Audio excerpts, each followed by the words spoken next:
And now for our feature presentation. Are you ready? Streaming live around the world, this is Paper Cuts with Brad and Jay. Hey, what a stupid question. Oh, I've already had 2 glasses too of Tennessee whiskey. Jay, you've done so good, and you have to muck it up right at the end. Jay's gray. He's all gray now. Look at his beard. I got grayer, right? Everyone in the chat, thanks for stopping by and enjoying yourself. We know you did. There's 3 legends here with us. Joining us this evening, author Kayli Scholz.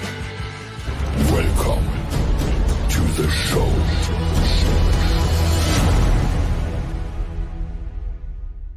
And welcome to this rainy, windy, dreary edition of Paper Cuts. Wherever you are this Friday evening, hopefully you are staying dry. Brad, my wife put up the Halloween decorations earlier this week. Go ahead and ask me if they're still out there. Are they still out there, Jay? Not all of them. She came home from work and she said, "Where's the pumpkin?" I had to go back on my Ring or my phone to see exactly when it actually blew away. Luckily, it was in the neighbor's yard. So, yeah. Speaking of weather, Kayli Scholz is with us this evening, and you are kind of in the thick of things, right? That down in the Florida way there. Yeah, we just had a massive hurricane yesterday. That's not making national news or anything. No. Not at all. No. Yeah, I'm in South Central Florida, so I was not affected, thankfully. But yeah, the whole panhandle was just barreled by this Category 4 hurricane yesterday. It's pretty crazy. It affected Georgia, Tennessee, and everywhere. So yeah. So it hit Brad earlier in Kentucky, and then we're getting some remnants here in Ohio. And so if any of us lose power, then you know why. It's not. Well, I mean, we could be running away from the show, but if we lose power during the show, then it's one or the other. We can blame it on the hurricane this time. Yeah. So, Katie, thanks for joining us. We appreciate you want to stop by. What are you normally doing on the Friday night besides trying to ride out a storm and hanging out with 2 dopes with microphones here? Friday night, what am I doing? Probably. You know what? Normally just hanging out with my husband, watching TV, and sometimes playing a very toxic video game, Dead by Daylight. Which we were just talking about off the air. So we had a whole video game segment just a few seconds ago. But yeah. So congratulations on the Black Rain season. It came out, the 15th? For the 20th. 20th. Okay. Nice. How's that going so far? Any reactions from people? Or are they like, what the hell are you doing? Or are they really into it? Yeah, so far it's been really well received. It's so far so good. It's one of my favorite things I've ever written. So nice. Yeah. Brad, you finished it too, right? I just finished it like an hour ago. Yeah, I had to get in before the show. When did you start writing this one? This is your first novel, correct? Yeah, it's my first novel. I started this story about 7 years ago. I wrote a short story with 2 of the characters that made it to the final book, which is Josiah and Angie. And they were 2 on the run newlyweds in trouble. And I wrote a short story surrounding them. And I was like, oh, this short story really sucks, but I want to put them and write them again. And so I ended up putting them in this book. And then around the time of the pandemic, it was probably April 2020. I found myself with a lot more time on my hands, like we all did. And to put it mildly. And that's when I started writing this thing. And I spent the next 9 months writing it. Was the short story in any collection or anything that we? No, it's a drawer story, as I call them now. Okay. It was about they were in the story, the 2 newlyweds, and it was just, I don't know, they kind of ran into some trouble in Vegas, and it was like, right, because I mean we hear that from time to time when someone writes a short story and they think we can really expand on these characters, and then before you know it, we have a novella, or in this case a novel that includes those same characters, which is already pretty cool. So Yeah. So were they your jumping off point for the novel to bring those back? You started with them and expanded it out? Yeah, I think so. I mean, I knew I wanted to put them in whatever novel I was going to write next. So, yeah, I didn't know where they were going to be or what their role was going to be, but yeah, more or less. So give us a little bit of a pitch for Black Rain Season for those just joining us. Yeah, Black Rain Season is it's about a crime scene cleanup tech and a coming of age clairvoyant that find themselves navigating the mystery surrounding the serial killer in rural Florida. Takes place in a fictional rural town called Sugar Bends, which I tend to write about quite a bit. And there's just a big cast of characters, and get the Hillbilly Hammer, who is our... That's a nice name. The Hillbilly Hammer. So Sugar Bends, has that appeared in other stories too, that location? Yeah, Sugar Bends is in St. Grit, which was a novella that came out last year. And I've also, it's been in a couple short stories as well. So I just tend to keep returning to it, writing about it. I like the location, like the sugarcane fields. Like that was just adding that. It was very visual for me. I could see it and all the smoke and the haze and everything from where it was burning. I really like that aesthetic of it. It added a lot to the story for me. Yeah. Thank you. It's like atmospheric. It's I didn't know that going into it, that 70% of sugarcane is harvested in Florida, and so like, I can do something creepy with this. I like the fact that in the Black Rain Season, Grit Beer made an appearance, which was in your last one. So I like that you noticed that. That's really cool. No, I hope that wasn't a spoiler for anybody. But if anybody read, St. Grit, way to run it, Jade. You mentioned the beer, but I picked it up. I was like, wait a second. So if everybody read St. Grit and then read this one, they would probably catch it too. It's always cool though. I mean, Stephen King does something like that a lot of times. He'll pick up, little connections. So it just brings your universe together. I mean, you're writing in Sugar Bends. Grit Beer is going to be a recurring theme in all of your stuff. So own it. I really do. I love it when the authors do that, when they write different stories in the same location or same area, like Castle Rock or Sugar Bends. I always think that's really cool. Yeah, same. I enjoy it too. Yeah. It's fun. So when you're writing in the same location, do you have to go back and make sure you don't contradict yourself from another story or anything like that, or are you not too worried about it? No, I definitely, I got to work with a really great editor with Black Rain Season, and there were certain, she was so great. She pooled so much of Sugar Bends' details and laid it out for me. And I was able to connect things a little better and see it more clearly. But yeah, I have a hand-drawn map and notes, that I can refer to, because I can't keep it all straight in my head. A lot of it is in my head, but some of it I got to go back. Like you have a full drawn map, or just a hand-drawn, it's like just in a sketchbook. That's got to show up in some of the books at some point. I know. I love maps. You need to release the map. I love maps. Put that in the front of the book. Someone said that to me. They want to see the map. Yeah. Yeah. So I mean, when you open up the book and you see the map and you're reading it, you can always go back to the map for reference and kind of figure out where they are. That's pretty cool. That breaks things up a little bit. I always like that kind of stuff. Yeah. So now we need a special edition of Black Rain Season that includes the map in it now. Hopefully not drawn by me, but yeah. You have the original and then the professional one. Right, yeah, someone that knows what they're doing. So we have a coming of age situation in Black Rain Season. We have some clairvoyance. We have a crime scene clean, which, by the way, wow, what kind of job is that? That's got to be disgusting. I mean, that's got to. Oh my God! That's like the lowest level of working for the government or something. I don't know. That's just got to be Is it even a government job, or is it like a government job. Funny enough, I was about 7 years ago, 7-8 years ago, my mother passed away, and I was in a very weird state of trying to figure out what to do with myself and like my life.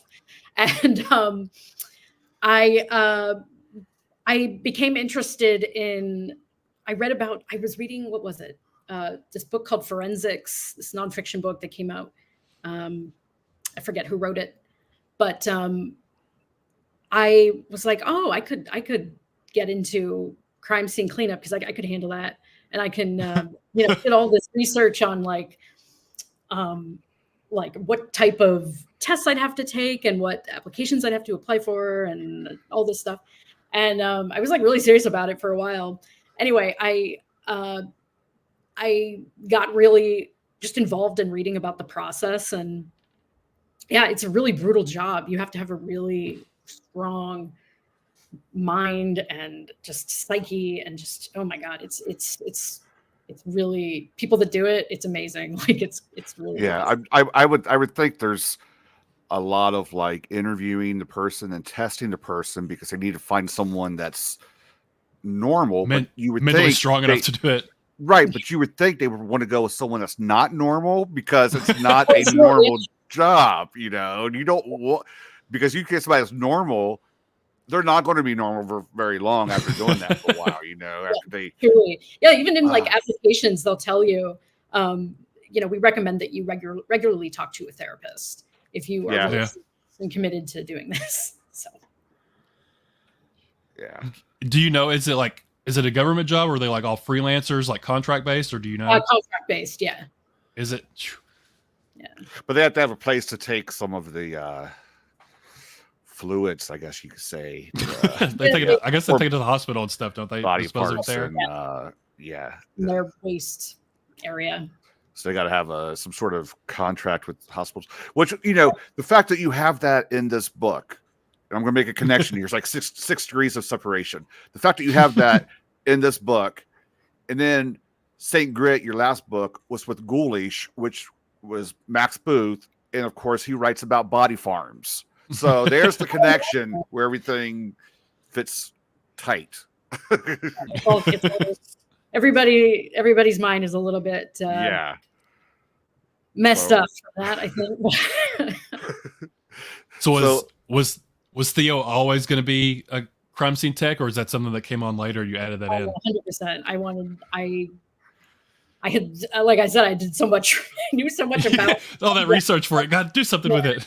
Yeah. So I'm like, oh, this will be perfect. And, she'll be a little psychic too. So that can work. Yeah. She's dead bodies all the time. And so basically you're saying that your search engine is about clairvoyance and crime scene cleanup. Basically. Oh, I don't know. I hope no one ever sees my how to clean up crime scenes. Do you have it in place if something ever happens to you, somebody clears your cookies? I'm gonna have to do that. That's a good suggestion, actually. really sketchy.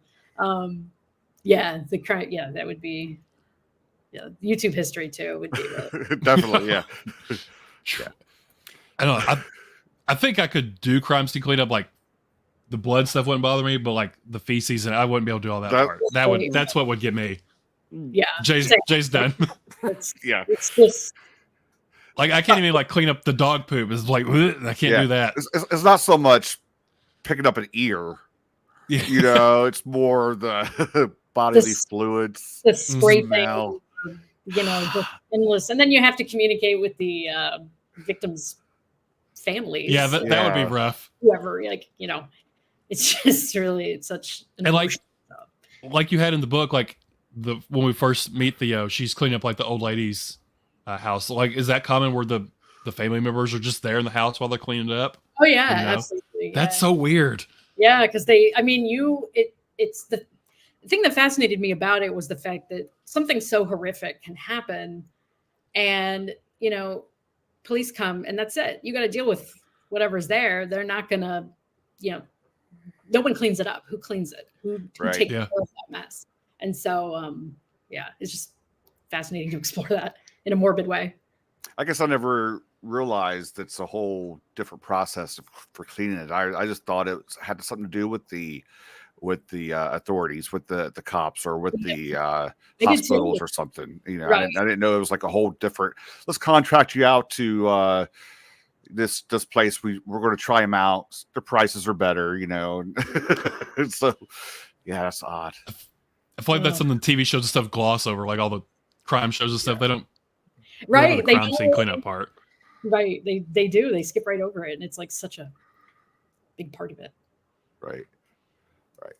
This might be too, I don't know, not necessarily a deep question, but like Theo's job being a crime scene cleanup, did you want that to say anything about her, like specifically about like who she is or what she embodies or what she believes in or anything?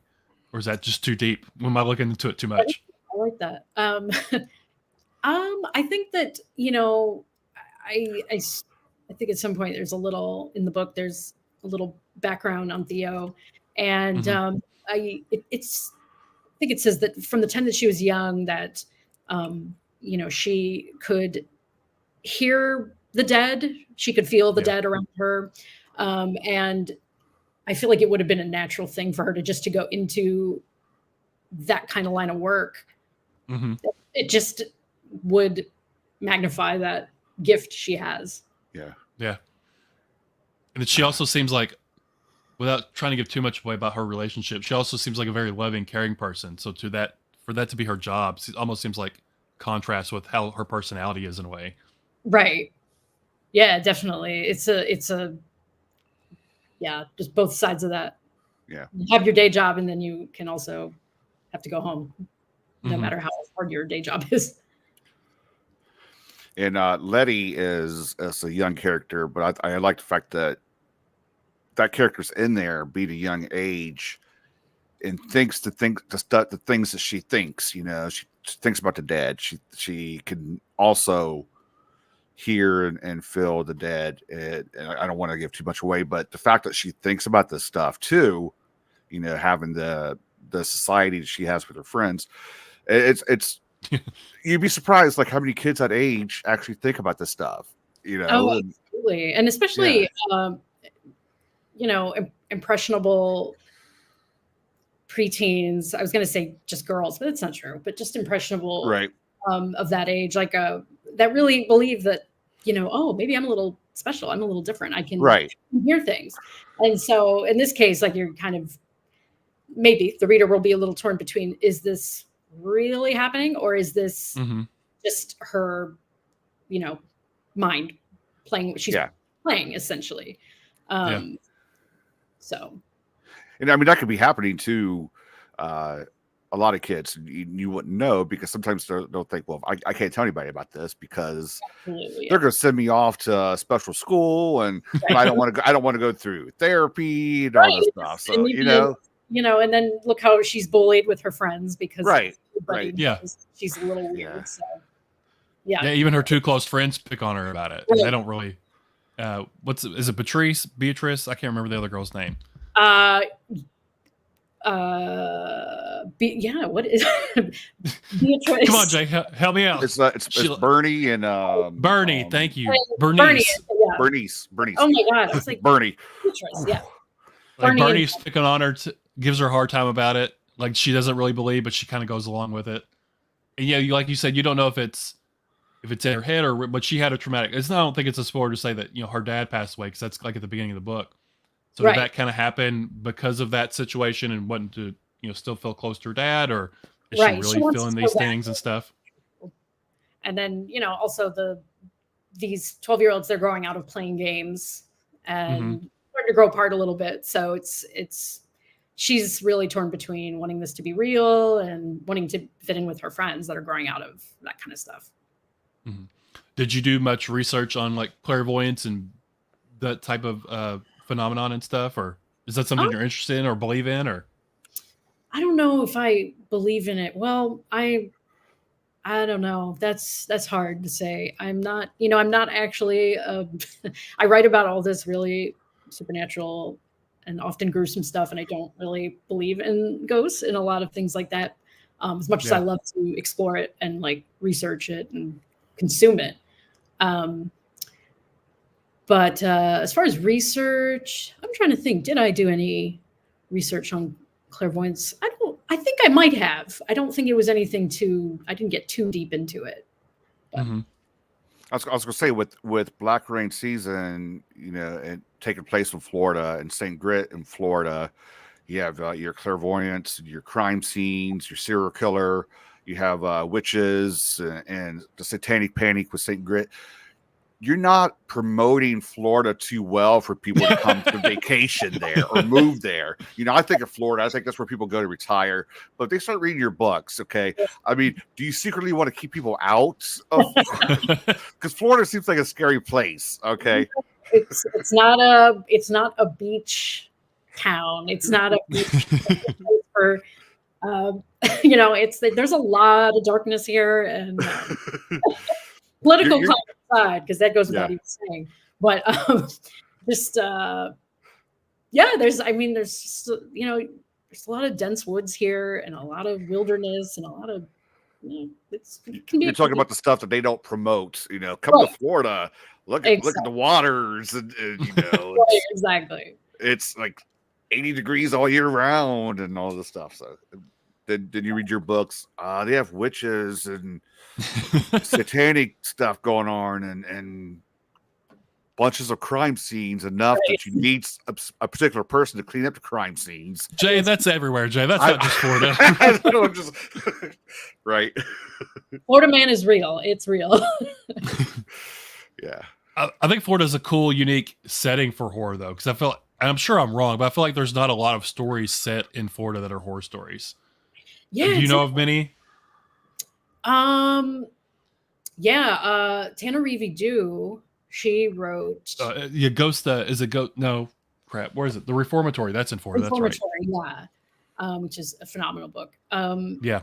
And there's another one too that takes place in Florida. I love writing.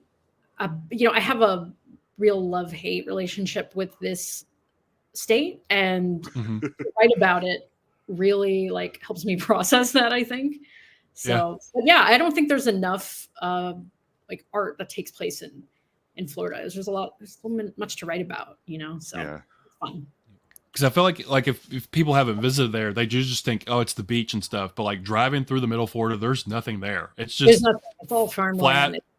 Swamp, and it's terrible to drive through the middle of it. But that's perfect setting for small town horror like this is, though. Exactly. Especially with the sugarcane fields. I love the like I said earlier, adding that in just was this perfect aesthetic to it, with the burning of it and all that stuff. I thought that was really cool.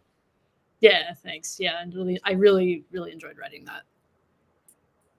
Is Black Rain, is that a real thing? Or I guess they call it Dirty Rain in Florida. I looked it up. Is it called Dirty Rain instead? Yeah, Dirty Rain. I just kind of played with the words a little bit, but more or less.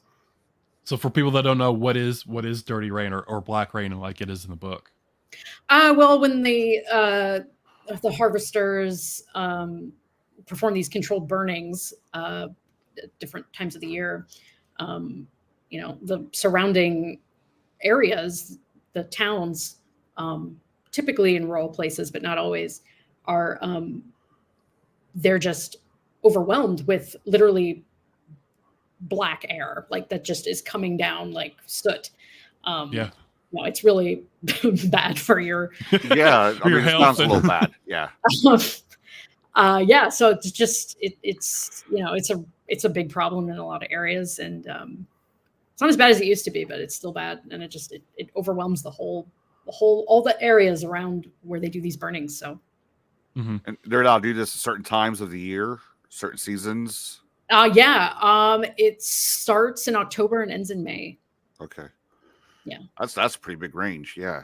Big range. Yeah. Yep. But that just adds to the aesthetic of this book, almost like black ash raining down. Yeah. And it's Halloween too. It's for Halloween. I'll add it in for spooky season too. That's just had to make it out of Halloween. Yeah. So what's going on with this group called the Scarecrows? They're like a vigilante group of superheroes in a way. Vigilante. They're like Mark's gonna be contacting. Yeah.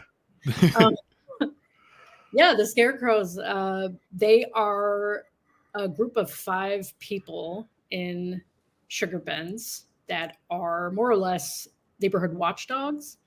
Hmm. Um, but they all share something in common, and that is that they are not only very familiar with the town's historical dark side, but they all can either hear the dead, much like our main character Theo, or they Hmm. can pick up on um, other clairvoyant Okay. Yeah. things. I thought it was cool, and this might tie into Saint Grit too with the satanic panic stuff. But like the rumors about them was like, oh, they're doing these satanic sex orgies out in the woods and stuff like that. Is what people kind of think about them. They're kind of shunned a little bit. Right. Yeah. They're considered, yeah. And especially by the kids, Mhm. they're doing, having obscene sex and doing drugs in the woods, and they're bad people and they're stupid and dumb and whatever. Yeah. Just like, like kids would. But, yeah, I think the majority of the town would kind of just side eye them quite a bit. So, Hmm. Did this book turn out the way you intended for it to turn out from the get go, or how many changes did you make as you got into it, if any at all? Yeah, well, it used to be a lot longer. It was about, oh my God, it was probably about 75,000 words at one point, which that's kind of technical way to put it, but there was a lot more to the story. But I thought that it was just it didn't fit with where I took it. I ended up taking it, and so I just Okay. deleted it. Yeah. So that was you doing it, not the publisher. It was you. That was cutting me. it out? Yeah, Okay. it was Okay. years before I even submitted it anywhere. So So you had it done for a while before you started shopping around. yeah, it had it done for like 2 years before. Okay. Yeah. Was there like side stories and stuff that you cut out, or was it like did you change like the plot? It was mostly, honestly, it was mostly just background stuff about the scarecrows, and kind of just, it was just too bloated at that point. Like just the Okay. story going on and on and on. I'm like, okay, this is unnecessary. I'm enjoying it, but most Yeah. people don't need to. We don't need all this for what I'm trying to do. So, which is always the case. I always overwrite. So That's better than having to underwrite and now I got to scramble and add in another right, 20,000 words or whatever. Right.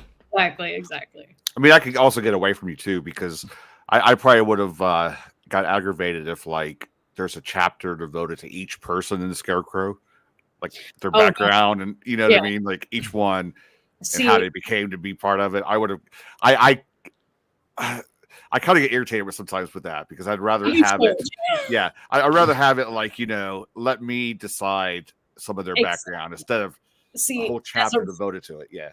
as a reader, I know that, and that's Yeah. what I. In the same way as a reader, I'm like that. As a writer, I'm like, ooh, let me do this, this, and this. It's like don't indulge yourself. Just That's like 5 more chapters, it's I mean, just necessary.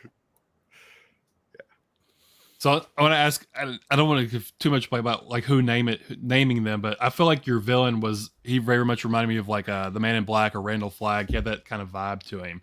Was he fun to create, your villain? Oh, very much. Yeah, Hillbilly Hammer. I struggled with him for a really long time. I went back and forth. I even changed his weapon of choice before settling on something that was just straightforward brutality with the hammer. That's pretty vicious, by the way. Yeah. It's not great. Yeah, it's pretty Yeah. vicious. But yeah, I had a good time writing him. Yeah, I went back and forth quite a bit. He was probably like the last thing that I got truly right. So it took a while. So he was the hillbilly chainsaw or something before. Yeah. I was gonna say I really did. I went through so many different weapons, and then just all the different appearances. And then like one time I was like, maybe he should like go invisible. I mean, it just got silly after a while. So You got to release the outtakes. oh God. Yeah. Yeah. I'm kind of surprised there aren't, and there probably is maybe a horror film I haven't seen, but you don't see Jason with a hammer or Michael Myers with a hammer. You know, there should be a killer movie where that's their weapon of Their choice. main weapon. You know, yeah, that would be brutal and vicious. I would check that. And there probably is like a low budget film. Of I was something gonna like say that. it's out You there. know, it's one you'll watch on Tubi or Shudder. I'm Exactly. sure. Yeah, Right. For sure. Well, you'll see a trailer next week, and then there'll be the main weapon is someone beating someone with a hammer. That's Hammer still your Man. idea. Yeah, Right. it's gonna be Hammer Man. Each one's a different hammer, a sledgehammer or a rubber mallet, or I don't know. Now we're getting too far off. So, yeah. So how do So you was it fun? Go ahead. how do you get connected with the Curious Corvid Publishing? And I have to make sure I say Corvid right. So I want to say COVID. Just looking at it. COVID, right. They're great. Well, Raven White, who's also a writer and poet, runs Curious Corvid out of Ohio. And I met her at the first Ghoulish Book Festival, which was 3 years ago, I think, out in San Antonio.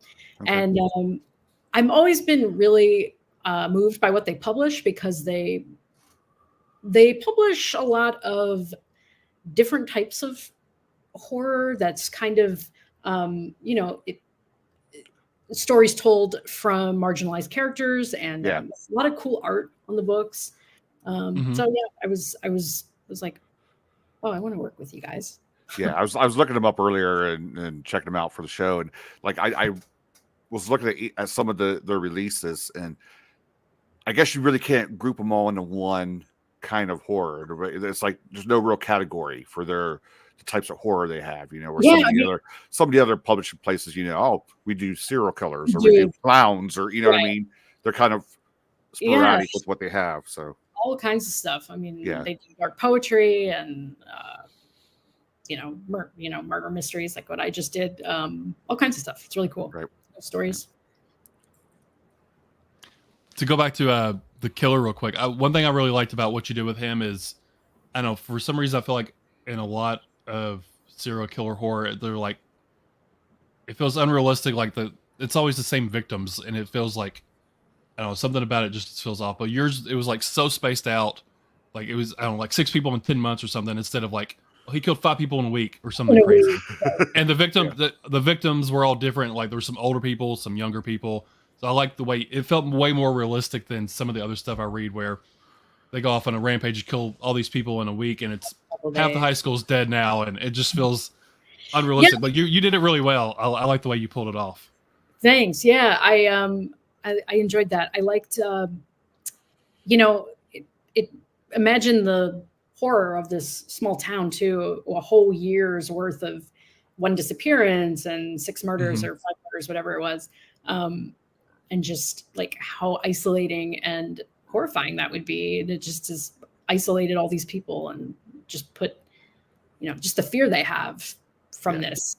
So it's more of a mini series than it is a 90-minute movie. Yes. Yeah. If you think about it, because it'd be like a mini series, you have several throughout the season, but 90-minute movie, you have what Brad was saying, you have 20 killings in a week. So yeah, like sometimes it just feels like so unrealistic. Like this, it just, I don't know, something about it just throws me off. It's like, this is dumb. But like yours are actually spaced out. It feels like, okay, this could actually happen this way. Yeah, for sure. Yeah, and serial killers, I mean, if we go by statistics, they do spread their murders out quite a bit. So, and yeah, I didn't even think about like sort of the mindset that the town itself was in. Like you get a lot from Letty's mom, Jane. Like she's really worried about her, not letting her go out and stuff, boarding up the windows. But yeah, the whole, because you said it's at the beginning, it's small. It's like 9,000 people there, and they're more of a rural part of Florida, so it is very isolated, and they don't really know who to trust in town and stuff. So it's almost like the what is it, The Town That Met Sundown, or some whatever that show is from, the Texas movie. I can't remember what it's called. Yeah. The town, is that what it's called? The Town Without Sundown? I think so. Something about sundown. Something like that. Yeah. Yeah. I don't know the wording of it, but yeah. Yeah. Now I'm gonna have to look it up because I can't remember what it is. I feel like there's a missing word in there. Yeah. But then for your book, like while I was reading it, I was like, well, why? My mind wanders. I don't know why I do this when I read a book. But then I was like, why don't they just move? Oh, yeah. That's Right. totally That's the easy way out. I I'm mean, glad you said that because that's so real. And I think too, a lot of these characters are probably below the poverty line, so they're not. Mhm. They're very working class. So they, even if they wanted to leave, they couldn't. So right. I mean, and Jane says that kind of, without who was the husband? Hank? Was it Hank? Was it? hey, yeah, Yeah, Hank, yeah. the town And I don't appeared want. sundown. I won't go too far into that because I don't want to give away much of it. But without him around, that money's not there. And she says she makes mention that they just can't. She would move if they could. right. So when Yeah. I saw that, that's what I was thinking. I changed the mindset of these people in a small town, why they can't get out. And, Yeah, yeah, totally. Also, Letty mentions, I think Jane says the same thing. Like, they don't want to move because they don't want to leave, where the dad's buried. Right. They don't want to leave that either. Right. Yeah, for sure. And it's hard to just pick up and move your whole life because something else is going on. Like, find a new job, new schools, new place to live, sell your old place. Like, there's a lot that goes into it. There's so much, there's so much that goes into that, and just and then this in particular, Jane, Letty's mother, she's having enough trouble just putting food on the table and making rent. So it's like right. easier just to board the house up with what supplies we have. Right. She makes mention of that, like she had to leave work for a part to pick up Letty, which again I don't want to give away too much, but definitely Because the town was on curfew. Yeah. Locked them all down. Yeah. Yeah. And of course the kids don't like that. So they're gonna sneak out and do what they do. Right.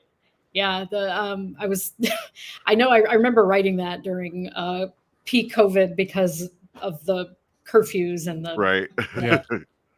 everything was canceled and everything. So I remember really feeling that at the time. Yeah. Did you purposely want to set this around Halloweenish time of year? Yeah, absolutely. I wanted to. It's funny at the start of COVID, when we had so much more time on our hands and everything, I just was like, if I could write one book that is whatever I wanted it to be, what would it be? And at the time, it was this. And so, of course, it's like, I got to set it during Halloween, which is perfect. Adds to the mood.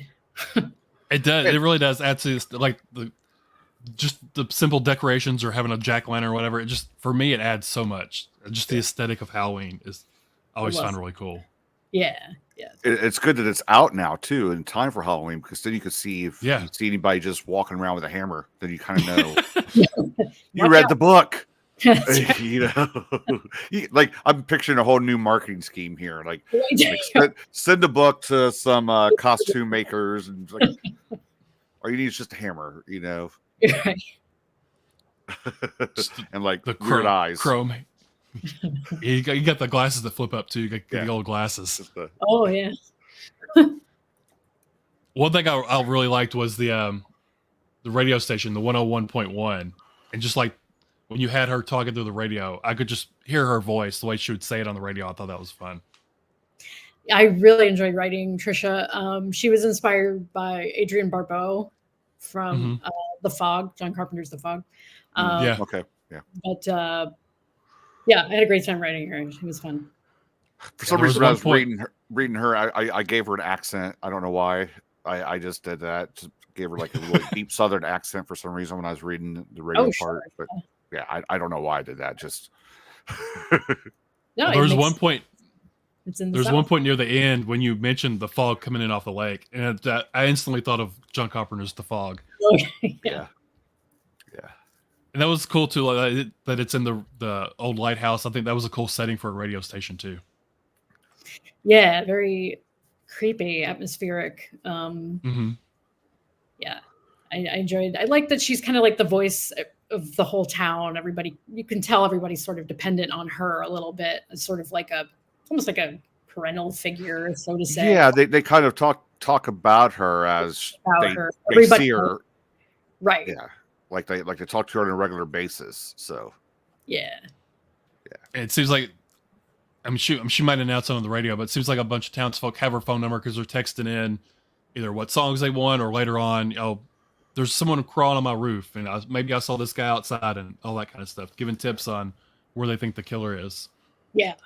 Yeah, absolutely. Yeah. And then for her just to, in a way she's risking her own life just to, communicate what the messages everybody's sending her.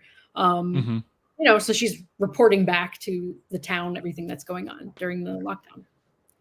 Yeah. Cause the killer has to know she's up there in that lighthouse. That's where the radio station is. So he could just go up there and do whatever to her while she's on the radio broadcasting all this stuff.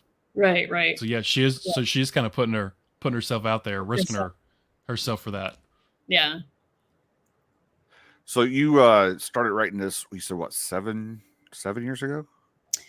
The beginning of this story started 7 years ago. Yeah. And okay. but I wrote the majority of it in 2020. So what's the timeline between this and St. Grit? Did you write that one before or same time or? St. Grit was written more or less around the same time. I actually started St. Grit almost 10 years ago. Wow. Okay. That was a 90,000 page book that was completely different than how it turned out.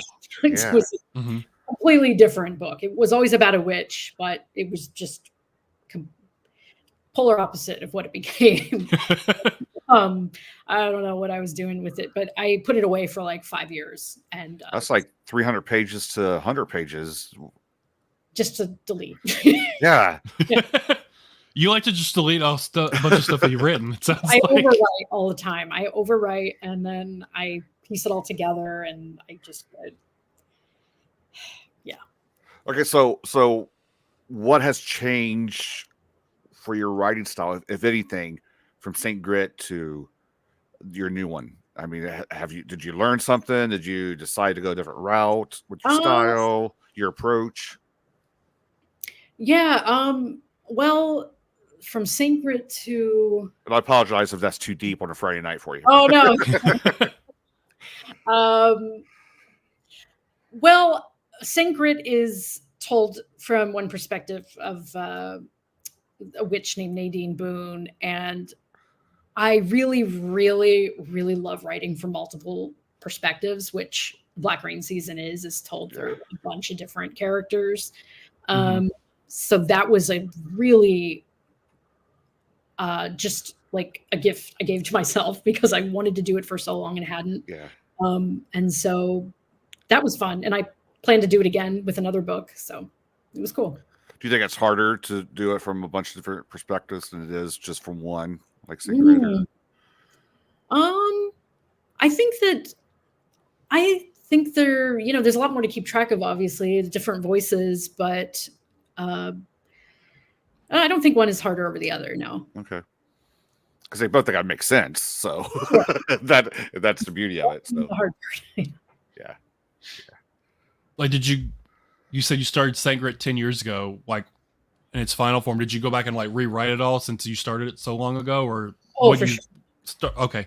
We went through like 4 rewrites over however long it was, from 2014 to probably 2022, early 2022. So yeah, multiple rewrites. I'm just imagining your pitch of St. Grit to did you pitch it to Max? The Max booth, like, hey, here's Satanic Panic. I can just imagine him going, I want it. Just like, how did you have to convince them to take it? Or what's funny is what's funny is I think I wrote when I had originally wrote to him, I said something about this woman is like self-orgasming with these poisonous trees around. And he was like, what? So you probably give it. Yeah. I want to ask about the cover for St. Grit, because there's 2 different covers. There's like an explicit one and I guess one you could put in a bookstore. And was that all Max's idea, or was that your idea to have the 2 covers? Or no, that was all him. Yeah, he smartly suggested that we have 2 covers, so one could, be in public, and the uncensored cover could be sold at cons or on the website. But or events, not cons events, whatever. But Alejandra Oviedo did the cover art for that, and she's really talented. And it came out really well. I love it. It's a very striking, bold cover. So for a first book. Yeah, if you see it, you know exactly what book it is. Like that's one you don't forget the cover on that one. Right. Yeah. Who did the cover for Black Rain Season? Matthew Revert, who is fantastic at book covers. I've loved his work for years, so I was really, really pleased with his work on this book. For either of those covers, did you have much input yourself of what you wanted on the cover, or did you just let them have free reign and come up with it themselves? I mentioned that I wanted something with the motel, which made a motel in the book is sort of anchor for several of the characters. But he came up with all of it. I mean, I made mention like, it would be cool to have this. He did an amazing job. Really, really good job. Yeah. So you've covered witches and Satan stuff and clairvoyance and serial killers and all.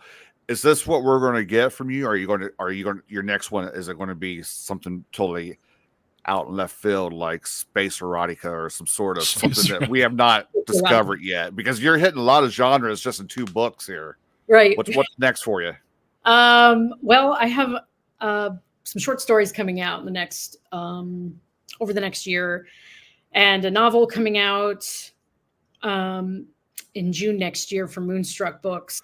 It's a novel called YEEHAW Junction, and that is much less about the supernatural, and it is about a family of deviants and criminals that are rascals. Rascals, right? Exactly. Rapscallions. Oh my God, bad guys.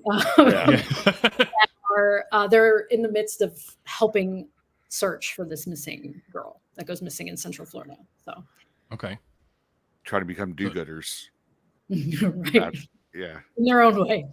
But again, it's taking place in Florida. Is Sugar Ben's going to show up again? Probably. Okay. Probably. Show up. Yeah. And the family's going to be drinking grit beer. Everybody drinking grit beer for sure. Yeah, okay. Gotta keep it all together. Yeah. See, she's starting the Kayli Scholz universe of all the interconnected stories. That's what it is.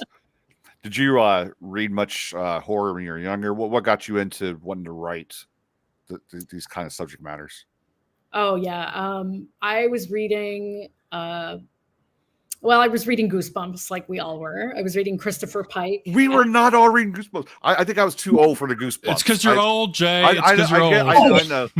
My youngest tries to get me to read them, and we do sometimes. It's just we're really behind. So, yeah, I missed out on the whole Goosebumps thing. Because you were like 20 in the 90s, Jay. You didn't care about Goosebumps. Millennials have read Goosebumps. Okay, yeah.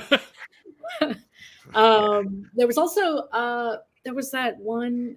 His last name was Colville. I think his first name was Adam or Bill, something like that. But he wrote like alien stories, and I watched Are You Afraid of the Dark? And I started watching horror movies when I was like 5 or 6. So just consumed it from the very beginning, and just like, I want to do that. That's what I want to do. Were you allowed to watch horror movies when you were 5, or did you sneak them? Yeah, I was definitely allowed. Because I saw Friday the 13th when I was 3, and oh my gosh, wow! I don't think my mom knew what it was about when she let me watch it. But it's a fun summer camp movie, Jay. And I turned out. Well, it came out when I was 3, so yeah. So yeah. It was a fun summer camp movie, nice wholesome family, and I turned out fine. So I just want to say, well, you turned out real fun. I remember the first quote unquote scary movie I ever watched was I think it's scary, The Witches with Angelica Houston. That was terrifying. Yeah. That was really terrifying. I mean, to a 4 or 5-year-old. Yeah. Yeah, as a kid, when they're turning the kids to rats, that's scary. Oh my God, yeah. It's like the baby in the carriage. There's a scene with the baby in a carriage, and it goes, I don't know. It's really scary. Especially when they pull all their wigs off, and now she's all grotesque and has the long nose. You're like, that's Right. Yeah. for, I for a 3 or 4 year old. That's creepy. I remember having the thought, oh, I want to write this down. Yeah. I want to tell this. I remember when Poltergeist came out. What was that? 82? I think 82. Yeah. I think so. So I was like 5 then. I loved it, and I don't think I was scared of it. I loved it. We let about 3 or 4 years ago, maybe 5 years ago, we let my oldest watch it. She was 11 or 12 at the time, and she was like, "What is this?" We were hoping she'd really get into it, you know. Yeah. She's like, "This is bad." Did you tell her? Did you tell her that the skeletons at the end, those are real dead bodies? I was like, "This was cutting edge in the." In 82. She's like, you mean in the late 1900s? I was like, get out of here, you know. I was like, I'm done with you. Poltergeist was one of my first horror films I fell in love with too. Yeah. Great. Yeah. So now I got to let her watch The Exorcist just to make up for it now. Yeah, right. Now you're gonna traumatize her. Right. The opposite end of the spectrum, Jay, than Poltergeist. Yeah. I did let her watch it when my wife was out of town. Years back. My daughter's terrified of Pennywise, and I want her to watch it so bad. She's so scared of it though. Oh, how old is your daughter? She's sick. Like I don't know if you can see. There's like a Pennywise pop back here, and she doesn't even like it. She doesn't even like see the pop. No. Oh. Like I'll give her like a red balloon, and she's like, nope. She runs off. She is. You give her a red balloon. That's probably. But it's funny. Right? Like she'll try to scare her. She'll try to scare her brothers. So we'll be walking on the sidewalk and see like the sewer drain, and she's like, "Oh, you know who's down there?" And then the brother starts agging on, and she ends up scaring herself because she starts it. It's just super funny. I can see like a chain reaction of everybody crying. The boys don't care, but she scares herself, and it's just I just think it's hilarious. She's the one that starts it most of the time. Yeah. When you're writing stuff, do you ever bounce your ideas off people, or do you just do it and then go with it? Oh, absolutely. Always do. I have a notebook filled with ideas, some really bad, some good. And I have, friends that are also writers, and always bounce stuff off each other and try to like flesh it out. Sometimes just have like a scene in your head or like a character, but it's not all the way there. So absolutely. Do any of them ever say, "What the hell are you talking about?" Like, they give you the looks like, are you still invited to family reunions when after people read your things? She said no. Yeah. Oh, I mean, I sometimes come up with something, I'll write it down, and I'm like, this is a vibe or a feeling. This is not a plot yet. You have to just let that sit and figure itself out. But I came up with a lot of bad stuff. Does your husband read your books? Kayli, yeah. Yeah, he does. He's a big supporter, which is great. Family reunions. Let me introduce you to Kayli, but we won't talk to her. The black sheep. Yeah. Oh, look who's here. Look who showed up. So. Oh. Is your husband? Is he one of your first readers? Do you let him like beta read for you, or do you wait till it's done and then he reads it? Absolutely, yeah. He's amazing. He's definitely my biggest support. I always bounce ideas off him and let him know like different, because it's funny, he's not really into horror very much. Like he'll humor me and watch some horror films here and there. And then of course he's surrounded by all this stuff I'm writing day in, day out. But I bounce stuff off him all the time. And sometimes he's just like, okay. Yeah. Cool, Kayli. Maybe see you later. Maybe he doesn't get it, because my wife's not really into, like, she'll see me watching some weird horror movie like on Shudder. She's like, "What are you watching? how can you watch this?" Oh, same, yeah. I'm like, but there's an art to it, That's absolutely. I try to justify it, but it doesn't work out. It doesn't work. I feel like a lot of the authors we talk to, either their partner or their spouse, a lot of it, they're not into horror. It's the author is, and their spouse is just kind of like dealing with it. Yeah, like that's nice. Yeah. I always watch when the season comes on. I watch The Last Drive-In with Joe Bob Briggs. Yeah. And Uh-huh. he's usually sitting on the couch with me as I'm watching this, and sometimes just like, what is this film you're watching? Like, no, it's not. It's art. Yeah. You got to find Art the with, beauty. with quotations. Beauty within. Right. Yeah, art. Exactly. So what are you up to now? Are you doing any promotion besides the show for your new book? Are you going to any of the conventions coming up? Or Yeah, there's actually one in Fort Myers, Florida. I'm attending in about 3 weeks. Okay. It's the first Florida Horror Fest out in Fort cool. Myers. the first one? The first one. Nice. So I'm looking forward to that. I'll be there with copies of Saint Grit and Black Rain Season. And other than that, I am just writing like crazy. I'm working on a short story collection right now. Working on like a dozen short stories, not all at once. I mean, I will be one at a time, working on various short stories and a novel that takes place during a hurricane. Okay. So just right in the middle of working on that. Yeah. And where can people stalk you? You're not on Twitter. Are you on Instagram? They can find you, or I am on Instagram. Instagram is the Okay. only. I also have a website, KayliScholz.com. Okay. Instagram as well. Same Kayli Scholz. So do you plan? Is all your stuff going to be set in Florida, or are you going to branch out and go to Georgia one time or something? Yeah. I do tend to branch out some of my stories. I think actually the majority of my stuff does take place in Florida. It's the best place to write about. But for the most part, I've branched out, especially in the short stories. There's some, we got some Georgia, we've got some Oregon. So, Okay. you're surprised Like I said us to have one like in Europe somewhere. Just one of these days. right. Florida is a cool. I wish there were more stuff set in Florida because it's a cool place for horror, especially. I think it's an underutilized setting. I think for horror. Absolutely. I agree. And just with all the weather events we have too, it just hurricanes, tornadoes, it kind of makes for a atmospheric setting. So, is it true that a lot of people retire to Florida, or is that just a myth? Oh, for sure they do. I think a lot of New Englanders come here to retire. They'll come to. So I mean, Minnesota. that's a horror in itself. Geriatrics coming to 100%. Florida, taking over. Oh my God! Yes. Attack of the New Balance. Yeah, right. Just Mobility scooters and the mall walkers and Right. okay. I'm gonna have a whole state against me here shortly. Oh no! I don't know if he lives. I think Stephen King lives down there now, or at least part time. I feel like I've heard. Yeah, I think he lives in Sarasota. Does he really? I feel like the end of his book, his newer one, he signed it from Florida or whatever, like he normally does, Bangor, Maine or whatever. I think he signed the last one from Florida.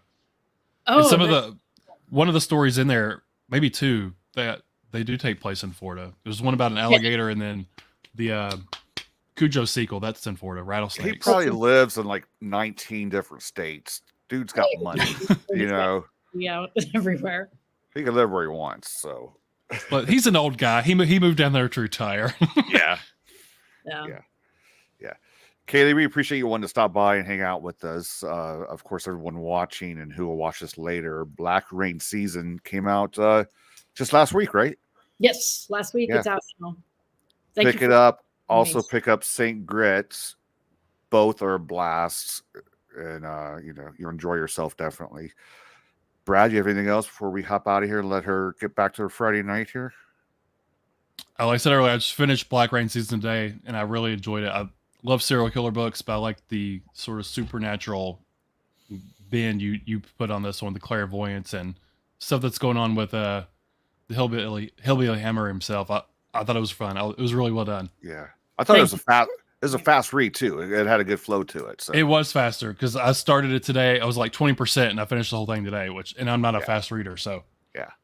Awesome. Thank you so much. Really appreciate So it. a couple books for you to pick up, and of course for this Halloween season, Black Rain Season, and get the X-rated cover of Saint Grit so you can put that on your bookshelf. Show all your friends. Yeah, put it on your coffee table and invite your family. Probably get that one straight from Ghoulish website. That they have the you can X-ray get cover on there. Right. Yeah, absolutely. We'll have to have you. We'll have to have you back once your new novel and your short stories come out and all that stuff, and we can chat once again. Yes, it sounds great. Thank you so much for having me. That's going to do it for this episode of Paper Cuts Again. Stay dry, and of course, you guys can watch this video later, forever and ever. Kayli, thanks so much for hanging out with us. We appreciate you. Thank you so much, guys. Till we meet again, everyone. Thanks for hanging out. Take care. Love you, Jay. I know you do.